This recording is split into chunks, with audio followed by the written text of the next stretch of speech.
Les Learning Analytics sont-ils prêts à servir les besoins et scénarios institutionnels? Cette question pourrait être reformulée et abordée selon deux points de vue complémentaires. La première, de nature plutôt exogène, serait: est-ce que les technologies des Learning Analytics sont assez matures? Et la seconde, de nature plus endogène, serait: est-ce que mon institution est prête pour les Learning Analytics? Commençons par la première question. Si je partage évidemment le discours ambiant sur l'importance d'un engagement politique par rapport à l'opportunité technologique, qui, je le soutiens, doit être au service d'une vision stratégique, je resterai néanmoins plus nuancé sur l'idée que sur le plan technologique, tout est résolu. Il serait faux à mon sens de l'affirmer. En effet, dans le monde de la recherche et du développement, on observe aujourd'hui un élan de structuration des communautés académiques, mais aussi industrielles autour de la thématique des Learning Analytics. Ces communautés sont soit de niveau national, comme par exemple le réseau Orphée en France, ou international, comme par exemple la communauté Solar ou Apereo Learning Analytics Initiative. Ces communautés mettent en permanence en lumière les fonctionnalités innovantes et promeuvent des standards facilitant l'interopérabilité des services dans les environnements existants. La compilation des travaux des membres de ces communautés font apparaître la diversité de degrés de maturité de ces applications des Learning Analytics. Selon la fameuse courbe de la société Gartner sur l'émergence des technologies, la problématique des analytics en général se retrouve répartie en plusieurs catégories, localisées à différents emplacements selon leur degré de maturité.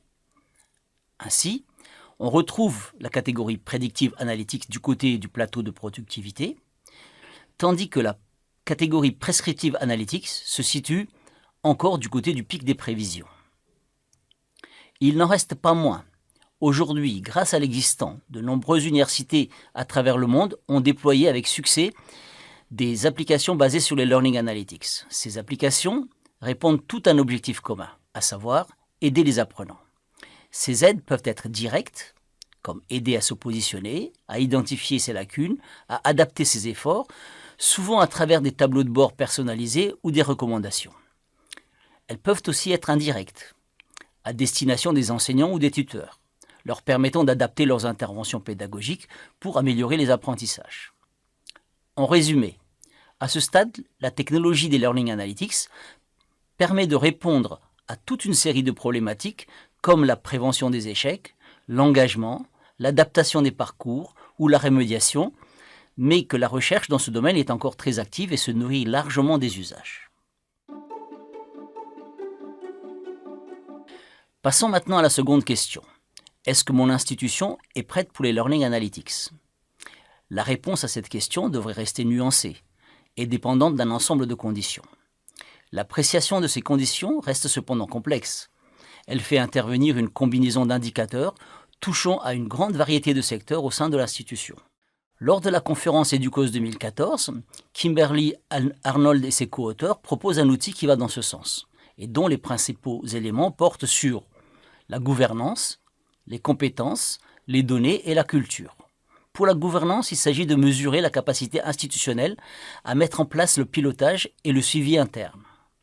Pour les compétences, il s'agit de recenser les compétences disponibles dans toute leur diversité, comme par exemple l'expertise technique, les compétences analytiques, le soutien aux étudiants ou le pilotage.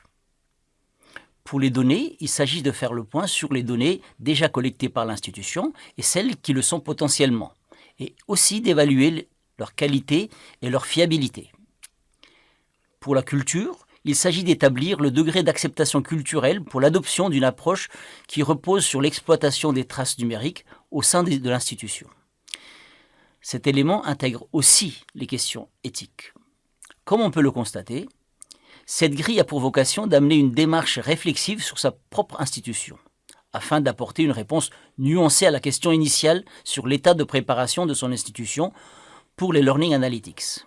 En conclusion, la diversité des secteurs, la multiplicité des acteurs impactés par les Learning Analytics, ainsi que la complexité des conditions à réunir que je viens d'évoquer, plaident pour l'élaboration d'une véritable stratégie sur laquelle devrait s'appuyer l'institution et les acteurs en charge de la mise en œuvre des Learning Analytics.